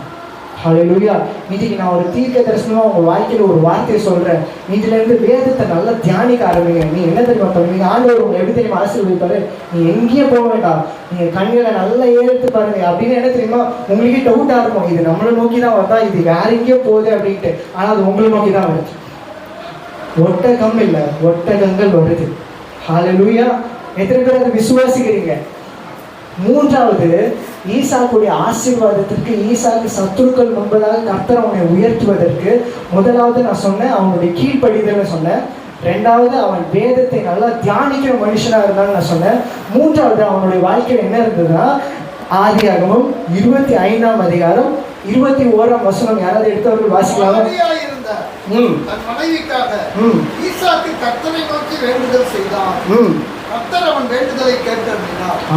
அவன் என்ன பண்ணா, வேண்டுதல் செய்தான். ஜெபம். நிறைய பேர் யோசிக்கலாம், நாங்கள் ஜெபிக்கலையா, நாங்கள் அதுக்கு தான் வந்திருக்கோம் அப்படின்னு நீங்கள் யோசிக்கிறீங்களா? ஈசாக்கோட ஜெபம் வந்து கொஞ்சம் வித்தியாசமாக இருக்குது. அவன் நான் சொல்லி கொடுக்க போகிறேன். ரொம்ப ஒரு ஆழமான காரியம், கர்த்தர் என்னோட இடைப்பட்ட ஒரு காரியம். நீங்கள் நல்லா கவனிச்சிங்கன்னா, ஆபிரகாம், ஈசாக்கு, யாக்கோபு, இவங்கெல்லாம் நம்மளுடைய முற்பிதார்கள். இந்த 3 பேருக்கும் ஒரு பிரச்சனை இருக்குது. என்ன பிரச்சனை? 3 பேருக்கும் ஒரே பிரச்சனை இருக்குது. என்ன பிரச்சனை? 3 பேருக்கு கல்யாணம் ஆயிடுச்சு, புள்ள இல்லை. ஆமாவா இல்லையா? 3 பேருக்கும் ஒரே பிரச்சனை, ஒரே சூழ்நிலை. நல்லா கவனிங்க, ஆண்டவர்களோட பேசுகிறாங்க. ஆபிரகாமுடைய மனைவியுடைய சாராளுக்கும் சர்வன்ஸ் இருந்தாங்க, வேலைக்காரிகள் இருந்தாங்க. ஈசாக்குடைய மனைவியாகிய ரெபேக்காலுக்கும் வேலைக்காரிகள் இருந்தாங்க. யாக்கோபுடைய மனைவிக்கும் வேலைக்காரர்கள் இருந்தாங்க. ஆனால் ஆபிரகாம் எங்கேயுமே ஜெபித்தாருன்னு வேதத்தில் இல்லவே இல்லை. அவருக்கு இந்த பிரச்சனை இருந்தது. அவர் மனைவி சொன்னாங்க, அப்படி விழுந்துட்டார். ஆமாவா இல்லையா? நல்லா அது நான் சொல்லலை. நீங்கள் ஆதியாகமம் 25ஆம் அதிகாரம் 16ஆம் அதிகாரம் 1ஆம் 2ஆம் வசனத்தை நீங்கள் படித்தீங்கன்னா அது உங்களுக்கு தெரியும். அதே போல் யாக்கோபு ரேச்சல் வந்து சொன்னாங்க, ஐயோ என்னையா குழந்தை தர மாட்டேங்கிறேன்னு சொன்னாங்க. உடனே சரி, அடுத்த ஆல்டர்னேட்டிவ். ஆனால் ஈசாக்கு ஆல்டர்னேட்டிவ் கிடையாது. தேவ மனுஷனுக்கு ஜெபம் மட்டும்தான் ஆல்டர்னேட்டிவ். நான் சொல்றது உங்களுக்கு புரியுதா? இந்த சூழ்நிலையில் இருக்கிறவங்களுக்கு புரியும். இப்படிப்பட்ட சூழ்நிலைகளில் சில காரியங்களில் நீங்கள் இருந்தீங்கன்னா கண்டிப்பாக உங்களுக்கு புரியும். ஈசாக்கு ஜெபத்தை மட்டும்தான் ஒரே ஒரு காரியமாக வச்சுருந்தான். அவனுடைய வாழ்க்கை வித்தியாசமாக இருந்தது. கர்த்தர் அவனை ஆசீர்வதிச்சான். ஆமென். சில போராட்டங்களில் நிறைய நேரங்களில் வந்து நிறைய பேர் நிறைய ஆல்டர்னேட்டிவ் சொல்லிகிட்டே இருப்பாங்க. அதை பண்ணுங்க, இதை பண்ணுங்க, இங்கே போங்க, அங்கே போங்கன்ட்டு. ஆனால் நான் உங்களுக்கு ஒரு காரியத்தை சொல்கிறேன். ஏன்னா எத்தனை பேர் விசுவாசிக்கிறீங்க? 3 பேருக்கு ஒரே பிரச்சனை தான், 3 பேருக்கு ஒரே சூழ்நிலைகள் தான். ஆனால் 3 பேரும் ஒரே விதமாக நான் அணுகவே இல்லை. ஈசாக்கு வந்து அதை ஜெபத்தோடு அணுகுது. ஹல்லேலூயா. ஜெபத்தோடு அணுகிறவங்களோட சாட்சியே வித்தியாசமாக இருக்கும். ஆபிரகாம் ஜெபத்தோடு அணுகலை, அதனால தான் இன்னைக்கு வரைக்கும் பிரச்சனை போயிட்டு இருக்கு உலகத்தில். ஆமாவா இல்லையா? எதுக்கு இஸ்ரேலும் ஈரானும் சண்டை போட்டுட்டு இருக்காங்க? ஆபிரகாம் பண்ண தப்புனால. ஆனால் ஈசாக்கு ஒரு பெரிய வித்தியாசமுள்ள ஒரு ஜெப வாழ்க்கை கூட கர்த்தர் அவன் வச்சிருந்தார். நான் 4வது ஒரு காரியத்தை நான் சொல்ல போகிறேன். ஈசாக்கை போல கர்த்தர் உங்களை ஆசீர்வதிக்கணுமா? ஆதியாகமம் 26ஆம் அதிகாரம் 12வது 13வது வசனம் வாசிக்கலாம். நான் இன்னும் ஒரே ஒரு காரியத்தை நான் சொல்லி முடிக்க போகிறேன், நேரம் இல்லை. அந்த தேசத்தில் விதை விதைத்தான். கர்த்தர் அவனை ஆசீர்வதித்ததினால் அந்த வருஷத்தில் 100 மடங்கு பலன் அடைந்தான். ஆமென். அவன் ஐஸ்வர்யவானாகி வர வர விருத்தி அடைந்து மகா பெரியவனானான். ஆமென். நான் நிச்சயமா விசுவாசிக்கிறேன். நீங்க எல்லாரும் உங்க பேரை போட்டு சொல்லுங்க. நான் ஐஸ்வர்யவானாகி வர வர விருத்தி அடைந்து மகா பெரியவன் ஆவேன் அப்படின்னு சொல்லுங்க. கொஞ்சம் சொல்லுங்க. நான் ஐஸ்வர்யவானாகி வர வர விருத்தி அடைந்து மகா பெரியவன் ஆவேன். ஆவிக்குரிய ஐஸ்வர்யத்தினால கர்த்தர் உங்களை அலங்கரிப்பார். ஆமென். ஜெபிக்க முடியல, ஜெப ஆவினால கர்த்தர் உங்களை அலங்கரிப்பார். ஐஸ்வர்யம் என்றால் பணம் காசு மட்டும் கிடையாது. அது பணத்தால் வாங்க முடியாத காரியங்களை கர்த்தர் உங்களுக்கு கொடுக்குறாரு, அதுவும் ஐஸ்வர்யம் தான். ஆமென். நல்ல சுகத்தினால உங்களை அலங்கரிப்பார். அது மாத்திரமல்ல, பூமிக்குரிய எல்லா ஆசீர்வாதத்தையும் கொடுத்து அலங்கரிப்பார். வேதம் சொல்றது ஈசாக்கு ஐஸ்வர்யவானாகி வர வர விருத்தி அடைந்து. ரொம்ப ஆழமான ஒரு வார்த்தை. ஆண்டவர் எல்லாரையும் ஒரே நாளில் டப்புன்னு பணக்காரன் ஆக்கிட மாட்டார். ஒரே நாளில் உங்கள் கையில் எல்லாத்தையும் கொடுத்துட மாட்டார். அவர் ஒரு டெஸ்ட் பண்ணுவார். சின்ன காரியத்தில் உண்மையாக இருக்கிறான்னா, சின்னதில் உண்மையாக இருக்கிறான்னா டெஸ்ட் டெஸ்ட் டெஸ்ட் டெஸ்ட் வச்சு தான் வர வர வர வர விருத்தி ஆக்குவார். ஹல்லேலூயா. அதனால் தாவீதை குறித்து சொல்கிறான். தாவீது நாளுக்கு நாள் என்னன்னாலும் ஒரே நாளில் இல்லை, அபிஷேகம் வந்துச்சு. கோலியாத்தை ஒரே நாள் வீழ்த்திட்டான், ஒரே நாளில் ஹீரோ ஆயிட்டான். ஆனால் கர்த்தர் ஒரே நாளில் அவனை ராஜாவாக்கல. நல்லா கவனிங்க. நீங்கள் ஒரே நாளில் ஹீரோயிசம் பண்ணிடலாம், ஆனால் கர்த்தர் ஒரே நாளில் உங்களை தூக்கி எல்லாத்தையும் கொடுத்துட மாட்டார். வர வர வர தான் விருத்தி ஆக்குவார். ஆமென். அப்போ தான் அந்த ஆசீர்வாதம் தலைமுறைகளுக்கு நம்மளோட இருக்கும். ஒரே நாளில் வந்ததுன்னா டப்புன்னு போயிடும். நிறைய பேரோட வாழ்க்கையில் அப்படி நான் பார்த்துருக்கிறேன். அந்த வசனம் சொல்லுது, அவன் மகா பெரியவன் ஆனான். நான் ரொம்ப ஆழமாக யோசித்தேன், இது என்ன மகா பெரியவன் அப்படின்ட்டு. அப்போதான் ஒரு காரியத்தை கண்டுபிடிச்சேன். ஈசாக்கு ஆல்ரெடி பெரியவன் தான். ஆமாவா இல்லையா? அவங்க அப்பா பெரிய பணக்காரர். வேதத்தில் ஒரு இடத்துல இருக்கு, அவங்க ஒருமித்து கூடி இருக்கக்கூடாத அளவுக்கு அந்த பூமியில் வந்து அவ்வளோ ஆஸ்தி ஐஸ்வர்யமாக இருந்துதான். அப்பேற்பட்ட ஒரு பணக்காரனுடைய பையன் தான் ஈசாக்கு. அப்போது நீங்கள் எவ்வளோ பெரிய ஆளாக வேணா இருக்கலாம், ஆனால் கர்த்தரை நீங்கள் தேட ஆரம்பிச்சிங்கன்னா நீங்கள் பெரியவராக இருக்கலாம், ஆனால் மகா பெரியவனாக கர்த்தர் உங்களை மாற்றுவார். ஹல்லேலூயா. எப்போ மாற்றுவார்? 4வது ஒரு பாயிண்ட் நான் சொல்ல போகிறேன். நீங்கள் கடினமாக உழைச்சா மட்டும்தான் மாற்றுவோம். ஆமென். நல்லா வேதத்தை தியானிக்கலாம். நல்லா முதலாவது கீழ்ப்படிக்கணும்னு சொன்னேன், 2வது ஜபத்தை குறித்து சொன்னேன், 3வது வேத தியானிப்பை குறித்து சொன்னேன். இதெல்லாம் பண்ணால் மட்டும் ஆசீர்வாதம் வராது. Hard work should be there. Hallelujah. ஈசாக்கோட வாழ்க்கை நான் பார்த்தேன். ஈசாக்கு அந்த தேசத்துல என்ன பண்ணானா, விதைத்தான். கர்த்தர் அவனை ஆசீர்வதித்ததுனால். கர்த்தர் உங்களை ஆசீர்வதிக்கணுமா? விதைக்காம எதுவுமே நடக்கவே நடக்காது. நான் மறுபடியும் சொல்றேன், உங்க கையில என்ன விதை இருக்கு அதை பொறுத்து தான் உங்க ஆசீர்வாதம் இருக்கு. ஆவிக்குரிய ஆசீர்வாதம்னா கர்த்தருடைய சமூகத்துல விதைக்கிறது மாத்திரம் இல்லை, ஆண்டவர் உங்க வேலை செய்யற ஸ்தலத்துல நீங்க சர்ச்சுக்கு கொடுக்குற காணிக்கை மாத்திரம் இல்லை, நீங்க எங்கெங்கெல்லாம் போய் என்னென்னலாம் செய்றீங்களே அது எல்லாமே ஒரு விதை தான். உங்க ஆபீஸ்ல நீங்க பண்றீங்களே அதுவும் ஒரு விதை தான். இந்த விதை போடாம ஆண்டவர் அறுவடை கொடுக்கவே முடியாது. ஆமென். அதனாலதான் ஒரு வசனம் இருக்கு, தன் வேலையில் ஜாக்கிரதையா இருக்கிறவனை கண்டாயானால் அவன் நீசருக்கு முன்பாக இல்லாமல் அவன் யாருக்கு முன்பதாக நிற்பான். ஹார்ட் ஒர்க் மினிஸ்ட்ரியாக இருந்தாலும் சரி, ஹார்ட் ஒர்க் பண்ணாமல் கர்த்தர் உயர்த்தவே மாட்டேன். இன்னைக்கு பெரிய பெரிய ஊழியக்காரங்களாம் எடுத்து பாருங்களேன், அவங்களோட நான் க்ளோஸாக பார்த்துருக்கேன். தூங்குறது கூட அவங்களுக்கு டைம் இருக்காது. அவ்வளோ ஜனங்கள் கால் பண்ணுவாங்க, அவ்வளோ ப்ரேயர், அவ்வளோ ப்ரிப்பரேஷன், அவ்வளோ. ஏன் ஆண்டவர் அவங்கள அப்படி உயர்த்திருக்காரு தெரியுமா? Hard work. அபிஷேகம் மட்டும் இருந்தால் பத்தாது, ஜபம் மட்டும் இருந்தால் பத்தாது. நம்ம வாழ்க்கையில் கர்த்தர் நம்ம உயர்த்தி அலங்கரிக்கணுமா? ஈசாக்கு என்ன பண்ணானா, ஈசாக்கு அந்த தேசத்தில் விதைத்தான், கர்த்தர் அவனை ஆசீர்வதித்ததுனால். அவன் சிலர் என்ன பண்ணுவாங்கன்னா, நான் நல்லா ஹார்ட் ஒர்க் பண்ணுறேன்னு சொல்லுவாங்க, ஆனால் ஒரு ஆசீர்வாதமாக இருக்காது. ஏன் தெரியுமா? கர்த்தர் உன்னோட இல்லை. நீங்கள் ஹார்ட் ஒர்க் பண்ணால் மட்டும் ஆசீர்வாதம் வராது. வேதத்தில் சொல்லுது, கர்த்தர் அவனை ஆசீர்வதித்ததினால். அவன் இன்னைக்கு நீங்கள் சொல்லுங்கள், ஆண்டவரே என் ஹார்ட் ஒர்க்லாம் நான் பண்ணிட்டேன், நான் பண்ணிட்டேன், நீங்கள் பண்ணுங்கன்னு சொல்லுங்களேன். கர்த்தர் உங்களை ஆசீர்வதிப்பார். அந்த வருஷத்தில், நான் சொல்கிறேன் இந்த வருஷத்துல இயேசுவின் நாமத்தினால நீங்கள் விதைத்திருந்தீங்கன்னா நிச்சயமாக 100 மடங்கு அறுவடை பார்ப்பீங்க. அவன் விதைக்கலையா? ஆண்டவர்கிட்ட கேட்க, ஆண்டவரே நான் எதில் விதைக்கணும், எப்படி விதைக்கணும் நீங்கள் சொல்லுங்கள், கர்த்தர் உங்களை கற்றுக் கொடுக்கும். ஹல்லேலூயா. கடைசியாக இதை நான் சொல்லி நான் முடிக்கிறேன். கடைசியாக நான் தியானிக்கிற மனுஷன் சொன்னேன், ஜெபிக்கிற மனுஷன் சொன்னேன். அவனுடைய வாழ்க்கையில் ஒரு முக்கியமான காரியம் இருந்தது. எடுத்தவங்க வாசிக்கலாமா? ஆதியாகமம் 26:15. ஆதியாகமம்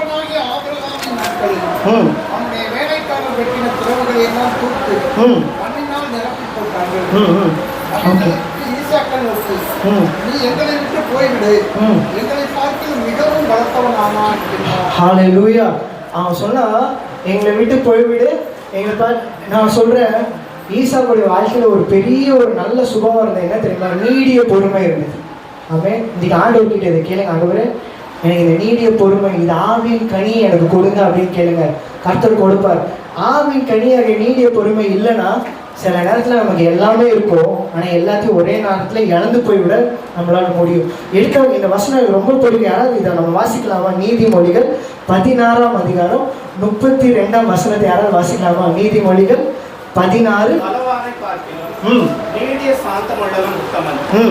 பட்டணத்தை பிடிக்கிறவனை பார்க்கிலும் தன் மனதை அடக்குகிறவன் உத்தமன். ஹல்லேலூயா. பலவானை பார்க்கிலும் நீடிய சாந்தம். நல்லா கவனிச்சிங்களா? ஈசாக்கு அவங்க சொத்து பட்டு எல்லாம் எடுத்துட்டாங்க, ஆனால் அவன் போய் சண்டையே போடலை. ஈசாக்கு போய் எங்கே சண்டை போட்டானா? எங்கேயாவது கோர்ட்டுக்கு போனானா? அவனுக்கு ஆக்சுவலி அடியாள் நிறைய பேர் இருந்தாங்க. நம்ம ஒரு கை பார்த்துடலாம்டா, அவனை முடிச்சுடான்னு சொல்லி ஒரு குரூப்பாக ரவுடிசம் பண்ணல, அமைதியாக இருந்தான். ஹல்லேலூயா. யுத்தம் கர்த்தருடையது. பலவானை பார்க்கிலும் என்னது அந்த வசனத்தை தயவு செய்து வாசிப்போமா? பலவானை பார்க்கிலும் ஓகே. பட்டணத்தை பிடிக்கிறவனை பார்க்கிறவன் தன் மனதை அடக்குகிறவன் உத்தமனாம். இந்த வசனத்தை நல்லா மனப்பாடம் பண்ணி வச்சுக்கோங்க. கர்த்தர் உங்களோட நிறைய காரியத்தில் இடைப்படுவார். நீங்கள் உங்கள் குடும்பத்தில் நிறைய பிரச்சனை இருக்கா, நீங்கள் ஒரு எப்பவுமே டெய்லியும் சொல்லிப்பாங்க, பட்டணத்தை பிடிக்கிறவனை பார்க்கிற மனதை அடக்குகிறவன் உத்தமன். அதோட அர்த்தம் தெரியுமா? நீங்கள் போய் ஈரானை கூட கேப்சர் பண்ணிடலாம், இஸ்ரேலை கூட கேப்சர் பண்ணிடலாம், ஆனால் அது கூட ஈஸியாக. ஆனால் உங்கள் மனசை அடக்கிறது இருக்குது தெரியுமா, அது ரொம்ப கஷ்டம். நான் சொல்லுங்க, வேதத்தில் இருக்குது. நான் ஊழியத்தின் வாயிலாக நிறைய இடங்களுக்கு போகிறேன். இந்த காரியத்தை நான் சொல்கிறேன். நான் சில நேரங்களில் சில சிறைச்சாலைகளுக்கெல்லாம் நான் போகிறதுண்டு. நான் கொஞ்ச நாளைக்கு முன்பதாக சிறுவர் சீர்திருத்த பள்ளின்னு ஒன்று இருக்குது, உங்களுக்கு தெரியுமான்னு தெரியல. ஜுவிலியன்ஸ் பிரிசன்னு சொல்லுவாங்க. அதில் 18 வயசுக்கு கீழே கொலை ரேப்லாம் பண்ண பசங்களாம் இருப்பாங்க. ஸோ அங்கே அது ரொம்ப கொடுமையான இடமா இருக்கும். போலீஸ்லாம் நிறைய பேர் இருப்பாங்க. அது கர்த்தருடைய கிருபையினால நாங்கள் போய் தேவனுடைய வார்த்தையை கொடுக்கும்படியாக நான் போகும்போது அதில் இன்சார்ஜாக இருந்த ஒரு மேடம் நான் ப்ரேயர் பண்ணிட்டு இருக்கும்போது கண்ணை திறந்தே பார்த்துட்டு இருந்தாங்க. என்ன இவங்க மேடம் கண்ணையே திறந்து பார்க்குறாங்க அப்படின்னு சொல்லிட்டு கொஞ்சம் நேரம் கழிச்சு எல்லாம் முடிச்சப்பறம் நான் கேட்டேன், மேடம் என்ன மேடம் ப்ரேயர் டைமில் கூட கண்ணை மூட மாட்டேங்கிறீங்க அப்படின்னு கேட்கும்போது மேடம் சொன்னாங்க, உனக்கு தெரியாதுப்பா, இந்த பசங்களை பற்றி கண்ணை மூடனா அதுக்குள்ளே அழுத்துருவானுங்க கையில் கேவலில் இருக்கிறதுலாம் அப்படின்னு சொன்னாங்க. அந்த மாதிரி ஒரு பயங்கரமான ஒரு குரூப்பில் நான் தெய்வ வார்த்தையை கொடுத்துட்டு இருக்கும்போது சிறைச்சாலையில் நான் பாட்டு பாடிட்டு இருந்தேன். உன் அழகான கண்கள் அப்படிங்கிற பாடலாம் பாடினேன். சில சங்கீதங்களில் நான் வசனம் பேசிக்கிட்டு இருக்கும்போது நல்லா கவனிங்க, சிறைச்சாலையில் இருக்கிற பசங்க நான் ஒரு பாட்டை ஆரம்பித்தா அந்த பாட்டோட லைன்ஸ் அங்கே ப்ரொஜெக்டர் கிடையாது, எதுவுமே கிடையாது, அவங்களுக்கு நல்லா தெரியுது. நான் ஒரு வசனத்தை சொல்ல ஆரம்பித்தா சர்ச்சஸில் கூட இப்படி சொல்லி முடிக்க மாட்டாங்க.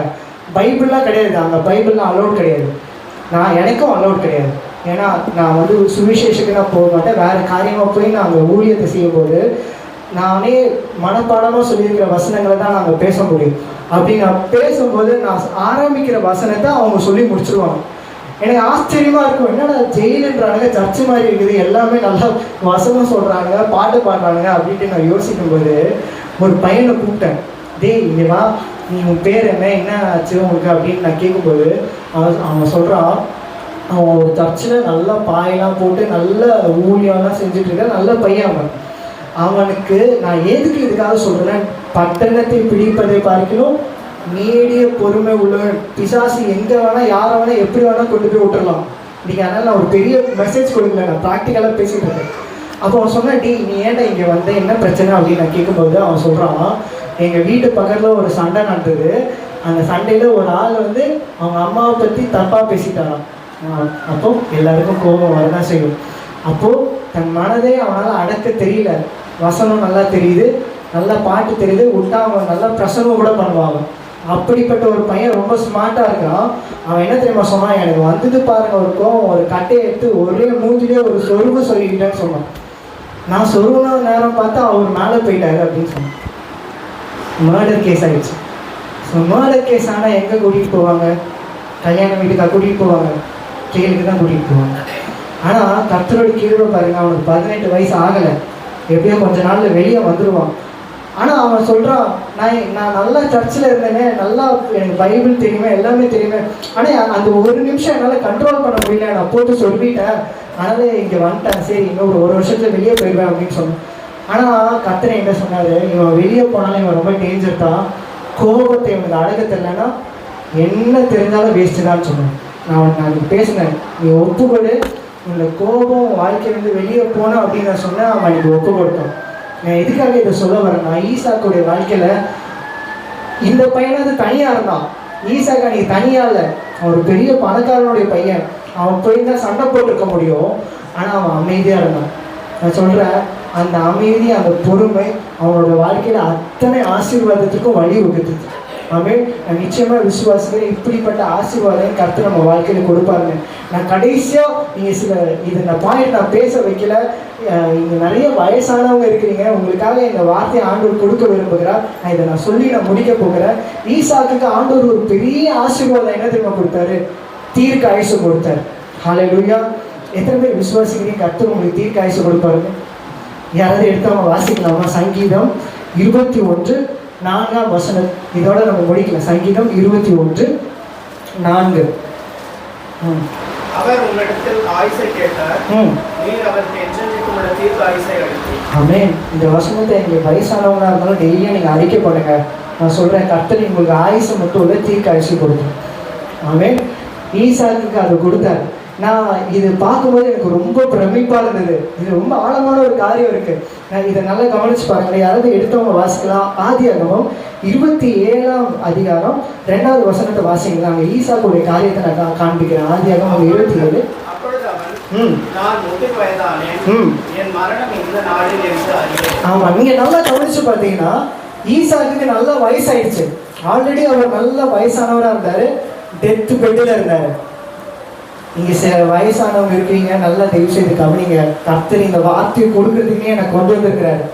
எங்கே இருந்தார்? Death bed. இன்னைக்கா நாளைக்கா இருக்குண்ணா. அதனால தான் அவங்க பையனெல்லாம் கூப்பிட்டு, நான் சாக போகிறேன், என்னை சீக்கிரமாக வா, உன்னை ஆசீர்வதிக்கணும்னாரு. ஆமாவா இல்லையா? ஆனால் அங்கே என்ன தெரியுமா நடந்தது? ஈசாக்கு சாகவே இல்லை. சிலர் நீங்கள் சாவு விரும்பி விரும்பி கேட்டாலும் கர்த்தர் உங்களுக்கு கொடுக்கவே மாட்டார். ஏன் தெரியுமா? உங்கள் வாழ்க்கையில் அவருடைய திட்டம் இன்னும் நிறைவேறதுக்கு நிறைய விஷயம் இருக்குது. ஆமென். ஆமாம். ஈசாக்கை நீங்கள் நல்லா பார்த்தீங்கன்னா அதே 27வது அதிகாரம் 41 பாருங்களேன்.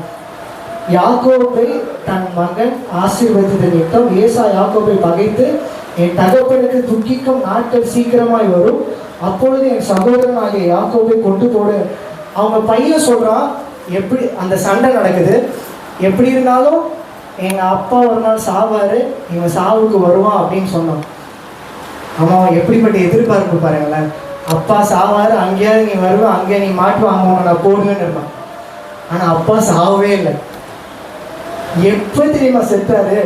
இவன் யாக்கோபு இங்கே பிரச்சனை பண்ணிட்டு போனா தெரியுமா? போய் அவனுக்கு கல்யாணம் ஆகி அவனுக்கு பிள்ளை பிறந்து கர்த்தர் அவனை நினச்சி பாருங்க. இங்கே அப்பா டெத் பெட்டில் இருக்காரு. நீங்கள் நிறைய பெரியவங்களோட ஆளுநர் பேசிகிட்டு இருக்காரு.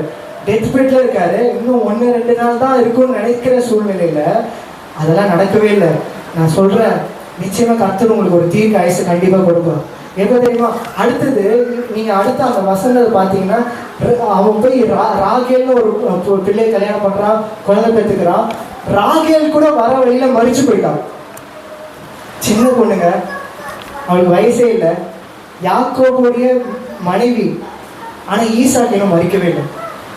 நான் சொல்றேன், யாருடைய வாழ்க்கையில நான் சொன்ன இந்த காரியங்கள், கீழ்ப்படிதல், ஜபம், வேத தியானம், பொறுமை, அதுக்கப்புறம் என்ன சொன்னேன், பொறுமை, அதுக்கப்புறம் கடின உழைப்பு, கர்த்தரோட நடக்கிற இந்த வாழ்க்கை இருக்கோ, அவ்வளோ சீக்கிரமா உங்களுக்கு சாவு வரவே வராது. கர்த்தருடைய நேரம் வர்ற வரைக்கும் எந்த சூழ்நிலையா இருந்தாலும், எந்த மனுஷனா இருந்தாலும், எந்த பிசாசா இருந்தாலும் உங்க ஜீவனை எடுக்கவே முடியாது.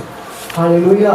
நான் கடைசியா அந்த வசனத்தோட நான் முடிக்கிறேன். 35ஆம் அதிகாரம் 18ஆம் வசனத்துல நம்ம இதை முடிச்சிடலாம். ஆதியாகமம் வேண்டாம் 28ஆவது வசனத்தை வாசிக்கலாமா? அதே 35-28. ஈசாக்கு விருத்தாப்பியமும் பூரண ஆயுசும் உள்ளவனாகி 180 வருஷம் ஜீவித்திருந்து பிராணன் போய் மரித்து ஜனத்தாரோடு சேர்க்கப்பட்டான். ஆமென். ஈசாக்கு விருத்தாப்பியமும் பூரண, அங்க என்ன தெரியுமா நடந்தது? பிராணன் போய் மரித்து தன் ஜனத்தாரோடு சேர்க்கப்பட்டான். அவன் குமாரனாகிய ஏசாவும் யாக்கோபும் அவனை அடக்கம் பண்ணினார்கள். ஒரு பெரிய ஆசீர்வாதம் என்னன்னா, அவங்க பிள்ளைங்க சண்டை போட்டு பிரிஞ்சு இல்லை, எல்லாரும் சமாதானமா வந்து சேர்ந்து அவனோட உயிர் போய் அவனை அடக்கம் பண்ணி அவனை ஆசீர்வதிச்சான். ஹல்லேலூயா. ஒரு மனுஷனுக்கு உண்மையான ஆசீர்வாதம் என்ன தெரியுமா? அவங்க பிள்ளைங்க அவங்களை அடக்கம் பண்ணுறது. நீங்கள் உங்கள் பிள்ளைங்களை அடக்கம் பண்ணுறது இல்லை. நான் இன்னைக்கு நான் சொல்கிறேன், இந்த சபையிலையும் சரி, இந்த இடத்துலையும் சரி, சின்ன வயசில் யாருமே நீங்கள் மறித்து போகவே மாட்டீங்க. ஹல்லேலூயா. ஒரு சபையில் சின்ன வயசு உள்ளவங்க நிறையா அடக்கம் பண்ணுறாங்கன்னா அது நல்ல ஒரு சைன் கிடையாது. நான் சொல்கிறேன், நல்ல ஈசாக்கை போல பூரண ஆயுசு உள்ளவர்களாக மாத்திரம்னா கர்த்தர் எடுத்துக்கொள்வார். சின்ன வயதில் எந்த ஒரு ஆக்சிடென்ட்டோ தற்கொலையோ நடைபெறாது. ஏனென்றால் கர்த்தர் நம்மளோட இருக்கிறார். ஹல்லேலூயா. எத்தனை பேர் அதை விசுவாசிக்கிறீங்க? ஈசாக்கு, அதனால தான் ஒரு வசனம் இருக்கு, நீ உன் பிள்ளைகளையும் உன் பிள்ளைகளை காண்பாய், இஸ்ரவேலுக்கு உண்டாகும். நிறைய பேர் பிள்ளைகளெல்லாம் பார்த்துடுறாங்க, தாத்தா பாட்டி ஆயிடுறாங்க. ஆனால் இஸ்ரவேலுக்கு உண்டாகும் சமாதானத்தை அவங்க பார்க்கறது இல்லை. குடும்பம் பிரச்சனையிலே இருக்குது, பிரச்சனையில் இருக்கும்போது அவங்க செத்து போயிடுறாங்க. ஆனால் ஈசாக்கோட வாழ்க்கையில் அப்படி இல்லை. அவன் டெத் பெட்டில் தான் இருந்தான். எனக்கு தெரிஞ்சு நான் கால்குலேட் பண்ணி பார்த்தா ஒரு 25 வருஷத்துக்கு மேலே அவன் அப்படியே தான் இருக்கான். ஏன் தெரியுமா? அந்த வசனம், உன் பிள்ளைகளை காண்பாய், இஸ்ரவேலுக்கு உண்டாகும் சமாதானத்தை காண்பாய். சமாதானம், குடும்பம் சமாதானத்தை, அவன் சுற்றி இருக்கிற சமாதானத்தை பார்க்குற வரைக்கும் கர்த்தர் அவன் ஜீவன் எடுக்க வேண்டும். ஹல்லேலூயா. நான் விசுவாசிக்கிறேன், இப்படிப்பட்ட கிருபையை இங்கே இருக்கிற ஒவ்வொரு பெரியவர்களும் கர்த்தர் கொடுப்பாருன்னு நான் விசுவாசிக்கிறேன். இன்றைக்கி உங்கள் வீட்டில் நிறைய பிரச்சனையோடு நீங்கள் வந்து உட்காந்துருக்கலாம். ஆனால் நிறைய பேர் சொல்லலாம், எங்கள் அம்மா சீக்கிரம் போயிடும், நம்ம அதை பண்ணிடலாம் இதை பண்ணிடலான்னு. ஆனால் கர்த்தர் உங்களுக்கு கொடுத்த வாக்குத்தத்தை நிறைவேற வரைக்கும் எதுவும் உங்கள் ஜீவனை விட்டு எடுக்கவே முடியாது. கர்த்தருடைய வாக்குத்தத்தை அப்படியே நிறுவனம். அவன் அப்படியே ஒரே ஒரு நிமிஷம் கண்களையும் போடலாம். நேற்றும் இன்றும் என்றும் மாறாதே நம்பி பரலோக பிதாவே, இந்த அருமையான காலை வேளையில் ஆண்டவரே நீர் எங்களோடு பேசி இருக்கிறதற்காக ஸ்தோத்திரம். ஆண்டவரே, உன் சத்துருக்களுக்கு மத்தியில் ஒரு பந்தியை ஆயத்தப்படுத்தி உன் தலை எண்ணெயினால் அபிஷேகம் பண்ணுவேன்னு சொல்லியிருக்கிறீங்க. உன் பாத்திரம் நிரம்பி வெளியும் சொல்லியிருக்கிறீங்க. ஆண்டவரே, இயேசுவின் நாமத்தினால ஆண்டவரே, இந்த இடத்துல வந்திருக்கிற ஒவ்வொருவரையும் சத்துருக்களுக்கு முன்பதாக ஆண்டவரே நீர் ஒரு பந்தியை ஆயத்தம் பண்ண போகிறதற்காக ஸ்தோத்திரம். ஆண்டவரே, இங்கே வந்திருக்கிற ஒவ்வொரு வாலிபர்களுக்காகவும் ஆண்டவரே வயதானவர்களுக்காக நான் சொல்லிக்கிறேன். ஆண்டவரே, ஈசாக்கு ஐஸ்வர்யவான் ஆகி வர விருத்தி அடைந்து மகா பெரியவன் ஆனான் இந்த வசனத்தின்படி. ஆண்டவரே, ஐஸ்வர்யமும் விருத்தியும் ஆண்டவரே உம்மால் வருகிற ஆசீர்வாதத்தினால்